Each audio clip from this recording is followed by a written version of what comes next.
मैं तो ये कहूँगा, मैं तो बीजेपी सरकार के खिलाफ सख्त हूँ। मैं इनके कामों से, कार्यों से बिल्कुल सहमत नहीं हूँ, क्योंकि जो इन्होंने मुद्दे किए थे, वादे किए, जिस पे आए थे, इन्होंने बोला कि हम 2 करोड़ रोजगार देंगे, सबको 15 लाख दे देंगे। फिर उनके गृह मंत्री आके कहते हैं तो हमारा एक जुमला था।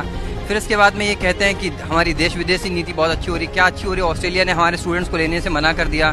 फिर क्या अच्छी हो रही है? हमारे रिश्ते नेपाल से खराब हो रहे हैं। हमारे किसी बॉर्डरिंग नेबरिंग स्टेट से अच्छे रिश्ते नहीं है। हम फिर किस फॉरेन पॉलिसी की बात करते हैं? हम क्या बात करना चाहते हैं?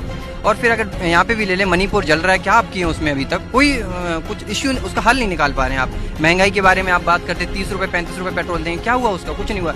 शिक्षा के बारे में आप बात करते, क्या स्तर गिरा दिया है आपने? आप रेलवे बजट की बात करते, रेलवे का बजट आपने गिरा दिया। फिर आप कहते हैं हम नहीं, हम तो कवच सिस्टम ला रहे हैं, हम तो ये ला रहे हैं। कहाँ गया आपका कवच सिस्टम? फेल हो गया सारा।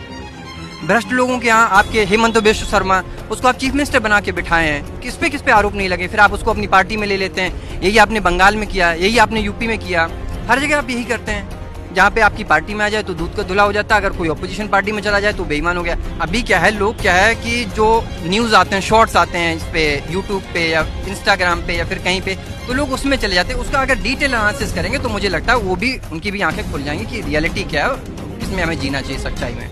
हमें किसी व्हाट्सएप या फेक न्यूज़ से नहीं जीना चाहिए। पहले एक नैरेटिव चला था बहुत पहले कि राहुल गांधी बयान दे दिए हैं कि इधर से आलू डालो, उधर से सोना ले, लेकिन वो बयान मोदी जी का है। लोगों को समझना चाहिए, व्हाट्सएप का शिकार हो रहे हैं। कहने लगता है, कोई क्रिएटर कहने लगता है, कोई राष्ट्र का निर्माता कहने लगता है, ये राष्ट्र। लेकिन आज आपके शो में एक बहुत बड़ी बात कही गई, मुझे नहीं लगता कि आपने मिस करी या क्या।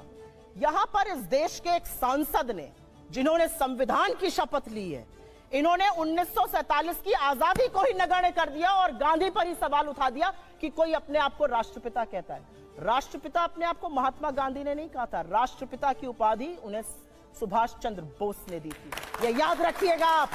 और गांधी पर सवाल उठाने वाले आरएसएस के लोग ये भी याद रखिएगा कि जब विश्व में जाते हैं ना, तो नतमस्तक गांधी के आगे ही होना पड़ता है, शीश गांधी के आगे ही झुकाना पड़ता है, और मान्यता और वैधता गांधी से मिलती है। अगर ऐसा नहीं है तो जाइए, लगाइए अपने आरएसएस वालों की एक फोटो और जाइए ऑस्ट्रेलिया और चीन और जहां भी जाते हैं शीश झुकाइए। 75 नहीं है कोई। गांधी इस देश की सबसे बड़ी पहचान है, इस देश की नैतिकता की धुरी है, इस देश के राष्ट्रपिता है और आजादी के आंदोलन के सबसे बड़े जननायक है।